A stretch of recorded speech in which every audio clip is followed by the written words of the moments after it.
ಸ್ವಾಗತ. Welcome back to learning Samskritam session day 6. ಸಂಸ್ಕೃತವನ್ನು ಕಲಿಯಲಿಕ್ಕೆ ಇಚ್ಛೆ ಇರುವಂತಹ ಎಲ್ಲರಿಗೂ ಕೂಡ ಸ್ವಾಗತ. ಹಿಂದಿನ ಸೆಷನ್ ಅಲ್ಲಿ ನಾವು ಸಂಬಂಧವಾಚಕ ಶಬ್ದಗಳನ್ನು ಉಪಯೋಗಿಸಿ ಸಂಬಂಧಗಳನ್ನ ಹೇಗೆ ಹೇಳೋದು ಅಂತ ಕಲ್ತಿದ್ವಿ. ಎಕ್ಸಾಂಪಲ್, ಪುಲ್ಲಿಂಗಕ್ಕೆ ಮತ್ತೆ ಸ್ತ್ರೀಲಿಂಗಕ್ಕೆ 2 ಸೆಂಟೆನ್ಸ್ ಗಳನ್ನ ನೋಡ್ಬೇಡ. ರಾಮಃ, ರಾಮಃ ಅನ್ನುವಂಥದ್ದು ಅಕಾರದಿಂದ ಅ, ರಾಮ, ಮ ಪ್ಲಸ್ ಅ, ರಾಮ ಅಂತ ಅಕಾರದಲ್ಲಿ ಎಂಡ್ ಆಗ್ತಿರೋದ್ರಿಂದ ಅಕಾರಾಂತಹ ಪುಲ್ಲಿಂಗ ಶಬ್ದ ಅಂತ ಹೇಳೋದು. ಅಕಾರಾಂತ ಪುಲ್ಲಿಂಗ ಶಬ್ದ. ಸೊ ಇದಕ್ಕೆ ಸಂಬಂಧವಾಚಕ ಶಬ್ದವನ್ನು ಹೇಳ್ಬೇಕಿದ್ರೆ ರಾಮಾಸ್ ಫಾದರ್ ಅಂತ ಹೇಳ್ಬೇಕಿದ್ರೆ ರಾಮನ ತಂದೆ ದಶರಥ ಅಂತ ಹೇಳ್ಬೇಕಿದ್ರೆ ರಾಮಸ್ಯ ಪಿತಾ ದಶರಥ ಅಂತ ಆಗುತ್ತೆ. ಏನಾಗುತ್ತೆ? ರಾಮಸ್ಯ ಅಂತ ಉಪಯೋಗಿಸ್ತೀವಿ. ರಾಮಸ್ಯ ಪಿತಾ ದಶರಥ. ರಾಮಸ್ಯ ಪಿತಾ ಕಃ? ರಾಮಸ್ಯ ಪಿತಾ ದಶರಥ. ಹಾಗೆ ಸ್ತ್ರೀಲಿಂಗದ ಒಂದು ಶಬ್ದ ಉಮಾ ಅಂತ ಶಬ್ದ. ಇಲ್ಲಿ ಉಮಾ ಅನ್ನುವಂಥದ್ದು ಆಕಾರ, ಆ ಸೆಕೆಂಡ್ ಬರ್ತಿದೆ, ಆಕಾರ ಅಂತಹ ಸ್ತ್ರೀಲಿಂಗ ಶಬ್ದ. ಸ್ತ್ರೀಲಿಂಗನೂ ಹೌದು ಉಮಾ ಅನ್ನೋ ಶಬ್ದ, ಹಾಗೆ ಆದಿಂದನೂ ಕೂಡ ಎಂಡ್ ಆಗ್ತಿರೋದ್ರಿಂದ ಆಕಾರಾಂತಹ ಹಂತದಲ್ಲಿ ಆಕಾರವನ್ನು ಹೊಂದಿರೋ ಸ್ತ್ರೀಲಿಂಗ ಶಬ್ದ. ಇದಕ್ಕೆ ಹೇಗಾಗುತ್ತೆ ಅಂತಂದ್ರೆ ಉಮಾಳ ಪತಿ ಶಿವ ಅಂತ ಹೇಳ್ಬೇಕಿದ್ರೆ ಉಮಾಯಾಹ ಅಂತ ತೆಗೆದುಕೊಳ್ತೀವಿ. ಉಮಾಯಾಹ ಪತಿಹಿ, ಪತಿಹಿ ಅಂತಂದ್ರೆ ಹಸ್ಬೆಂಡ್. ಉಮಾಯಾಹ ಅಂತಂದ್ರೆ ಉಮಾಳ, ಉಮಾಸ್ ವೈಫ್, ಪತಿಹಿ ಕಹ ಶಿವ. ಹೀಗೆ ಸೆಂಟೆನ್ಸ್ ಆಗುತ್ತೆ. ಉಮಾ ಆಕಾರಾಂತಹ ಉಮಾಯಾಹ ಅಂತ ಆಗತ್ತೆ, ಅವಳ ಅಂತ ಹೇಳ್ಬೇಕಿದ್ರೆ. ಹಾಗೆ ಈಕಾರ ಅಂತ ಒಂದು ಶಬ್ದವನ್ನ ತೆಗೆದುಕೊಳ್ಳೋಣ. ಲಕ್ಷ್ಮೀಹಿ ಅನ್ನುವಂಥದ್ದು ಹೆಸರು. ಲಕ್ಷ್ಮಿಯ ಪತಿ ನಾರಾಯಣ ಅಂತ ಹೇಳ್ಬೇಕಿದ್ರೆ ಲಕ್ಷ್ಮೀಸ್ ಹಸ್ಬೆಂಡ್ ಇಸ್ ನಾರಾಯಣ ಅಂತ ಹೇಳ್ಬೇಕಿದ್ರೆ ಲಕ್ಷ್ಮ್ಯಾಹ ಪತಿಹಿ ನಾರಾಯಣಃ. ಲಕ್ಷ್ಮ್ಯಾಹ ಪತಿಃ ಕಃ? ಲಕ್ಷ್ಮ್ಯಾಹ ಪತಿಃ ನಾರಾಯಣಃ. ಲಕ್ಷ್ಮ್ಯಾಹ ಲಕ್ಷ್ಮ್ಯಾಹ ಪತಿಃ ನಾರಾಯಣಃ ಅಂತ ಆಗುತ್ತೆ. ರಾಮಃ ರಾಮಸ್ಯ ಉಮಾಯಾಹ ಲಕ್ಷ್ಮೀಃ ಲಕ್ಷ್ಮ್ಯಾಹ. ಹೀಗೆ ಶಬ್ದಗಳನ್ನ ನಾವು ಸಂಬಂಧವಾಚಕ ಶಬ್ದಗಳ ಜೊತೆ ಹೇಗೆ ಹೇಳೋದು ಅನ್ನೋದನ್ನ ನಾವು ಹಿಂದಿನ ಸೆಷನ್ ನಲ್ಲಿ ನೋಡಿದ್ದೀವಿ. ಇವತ್ತಿನ ಸೆಷನ್ ನಲ್ಲಿ ನಾವು ಅತ್ಯಂತ ಸುಲಭವಾಗಿರುವಂತಹ ಏಕವಚನ ಬಹುವಚನದ ಬಗ್ಗೆ ತಿಳಿದುಕೊಳ್ಳೋಣ. ಏಕವಚನ ಅಂತಂದ್ರೆ ಒಬ್ಬ ವ್ಯಕ್ತಿ ಇರುವಾಗ ಅವರನ್ನ ಹೇಳುವಂಥದ್ದು. ಬಹುವಚನ ಅಂತಂದ್ರೆ ತುಂಬಾ ಜನ, 2ಕ್ಕಿಂತ ಹೆಚ್ಚು ಜನ ಇರುವಾಗ ಅವರನ್ನ ಸಂಬೋಧನೆ ಮಾಡುವಂತಹ ವರ್ಡ್ ಬಹುವಚನ. ಆಯ್ತಾ? ಈಗ ಏಕವಚನ ಬಹುವಚನದಲ್ಲೂ ಕೂಡ ನಾವು ಪುಲ್ಲಿಂಗ, ಸ್ತ್ರೀಲಿಂಗ, ನಪುಂಸಕಲಿಂಗ ರೂಪಗಳನ್ನ ನೋಡ್ತಾ ಬರೋಣ. ಮೊದಲನೇದಾಗಿ ಏಕವಚನ ಪುಲ್ಲಿಂಗವನ್ನ ನೋಡ್ತಾ ಹೋಗೋಣ. ರಾಮ ಅನ್ನುವಂಥದ್ದು ಪುಲ್ಲಿಂಗ ಶಬ್ದ. ರಾಮಃ ಅನ್ನುವಂಥದ್ದು ಏಕವಚನ ಆದ್ರೆ, ರಾಮ ಅನ್ನುವಂತಹ ನೇಮ್ ಇರೋರು ತುಂಬಾ ಜನ ಇದ್ರೆ ಅವ್ರನ್ನ ಕರೆಯೋದು ಹೇಗೆ? ರಾಮಾಹ. ಹೇಗೆ? ರಾಮಃ, ರಾಮ ಬರೆದು ವಿಸರ್ಗ ಮುಂದೆ ರಾಮಃ, ಆಮೇಲೆ ರಾಮಾಹ, ರಾಮಾ ಆ ಬರ್ದು ಆಮೇಲೆ ವಿಸರ್ಗ ರಾಮಾಹ, ರಾಮಃ ರಾಮಾಹ. ಕೃಷ್ಣ ಶಬ್ದ ಇದ್ರೆ ಸೇಮ್, ಕೃಷ್ಣ ಅನ್ನುವಂಥದ್ದು ರಾಮ ಶಬ್ದದ ಹಾಗೆ. ಸೊ ಕೃಷ್ಣ ಅನ್ನೋದಕ್ಕೆ ಏನಾಗುತ್ತೆ? ಕೃಷ್ಣಃ ಕೃಷ್ಣಾಹ, ಕೃಷ್ಣಃ ಕೃಷ್ಣಾಹ.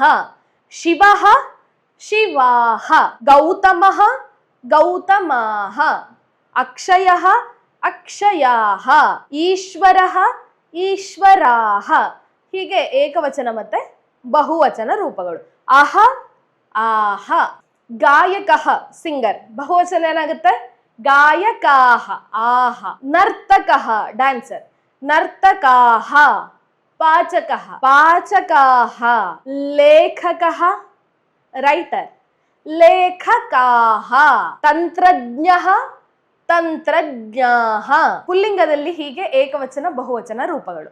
ಇನ್ನು ಸ್ತ್ರೀಲಿಂಗ ರೂಪವನ್ನು ನೋಡೋಣ. ಗೀತಾ ಅನ್ನುವಂಥದ್ದು ಸ್ತ್ರೀಲಿಂಗ ಶಬ್ದ. ಗೀತಾ ಗೀತಾಹ ಏಕವಚನ, ಗೀತಾ ಬಹುವಚನ ಗೀತಾಹ. ಗೀತಾ, ಗೀತಾಹ ಮುಂದೆ ವಿಸರ್ಗ. ಆ ಗೀತಾ ಬರೆದು ವಿಸರ್ಗ ಕೊಟ್ರೆ ಅದು ಬಹುವಚನ ಆಗುತ್ತೆ. ಹಾಗೆ ಉಮಾ, ಉಮಾಹ. ಸೀತಾ, ಸೀತಾಹ. ಲತಾ, ಲತಾಹ. ಶ್ವೇತಾ, ಶ್ವೇತಾಹ. ಸ್ತ್ರೀಲಿಂಗದಲ್ಲೇ ನಾವು ಆಕಾರ ಅಂತ ಸ್ತ್ರೀಲಿಂಗ ರೂಪದಲ್ಲಿ ಏಕವಚನ ಬಹುವಚನ ಹೇಗಾಗುತ್ತೆ ಅನ್ನೋದನ್ನ ನೋಡಿದ್ವಿ ಅಲ್ವಾ. ಹಾಗೆ ಈಕಾರ ಅಂತ ಸ್ತ್ರೀಲಿಂಗವು ಕೂಡ ಇದೆ, ಅದಕ್ಕೂ ಏಕವಚನ ಬಹುವಚನ ರೂಪಗಳನ್ನ ನೋಡೋಣ. ಲಕ್ಷ್ಮೀಹಿ ಅನ್ನುವಂಥದ್ದು ಈಕಾರ ಅಂತ ಸ್ತ್ರೀಲಿಂಗ ಶಬ್ದ. ಇದಕ್ಕೆ ಬಹುವಚನ ಲಕ್ಷ್ಮ್ಯಃ ಅಂತ ಆಗುತ್ತೆ. ಲಕ್ಷ್ಮ್ಯಃ, ಲಕ್ಷ್ಮ್ಯಃ. ಲಕ್ಷ್ಮೀ, ಲಕ್ಷ್ಮ್ಯಃ. ಶ್ರೀಹಿ, ಶ್ರಿಯಃ. ಗೌರಿ, ಗೌರ್ಯಃ. ಗೌರಿ, ಗೌರ್ಯಃ. ನಂದಿನಿ, ನಂದಿನ್ಯಃ.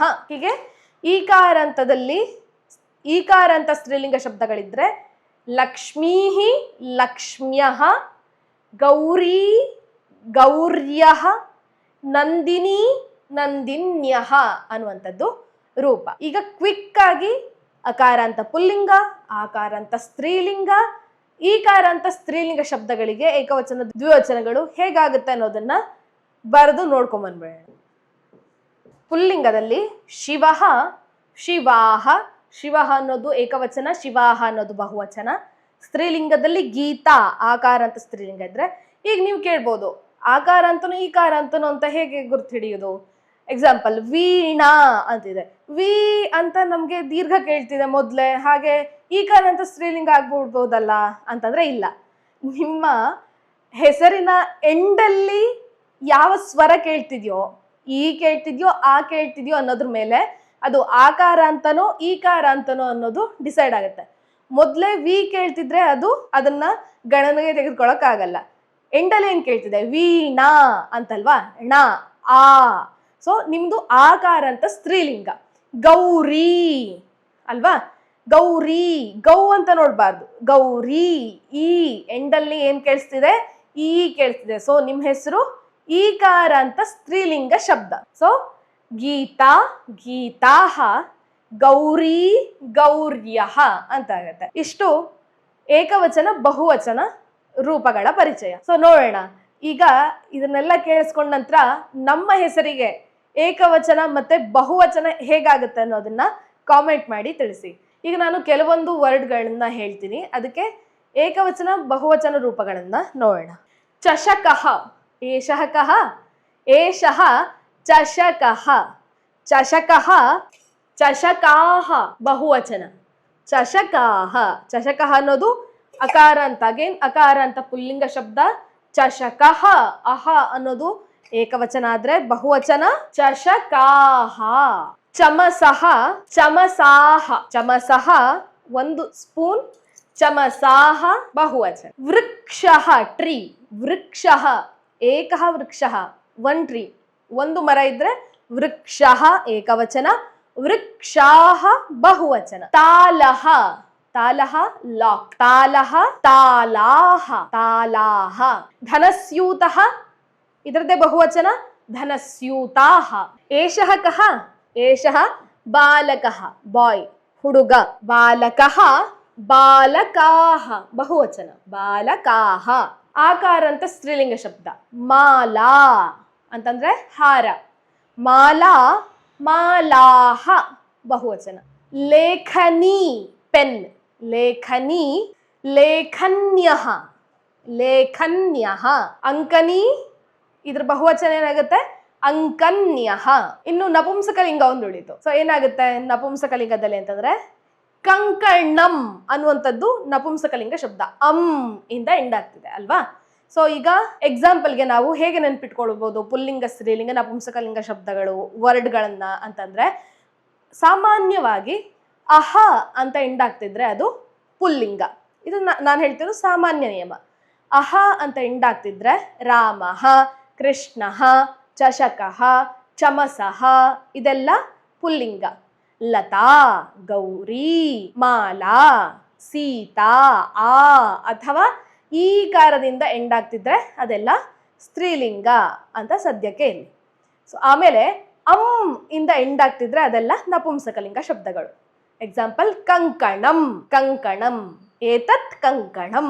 ಇದರದ್ದೇ ಬಹುವಚನ ಕಂಕಣಾನಿ, ಕಂಕಣಾನಿ. ಪುಸ್ತಕಂ, ಪುಸ್ತಕಂ, ಪುಸ್ತಕಾನಿ, ಪುಸ್ತಕಾನಿ. ಆನಿ ಅಂತಾಗುತ್ತೆ. ಪುಸ್ತಕಂ, ಪುಸ್ತಕಾನಿ. ಪುಷ್ಪಂ, ಪುಷ್ಪಂ.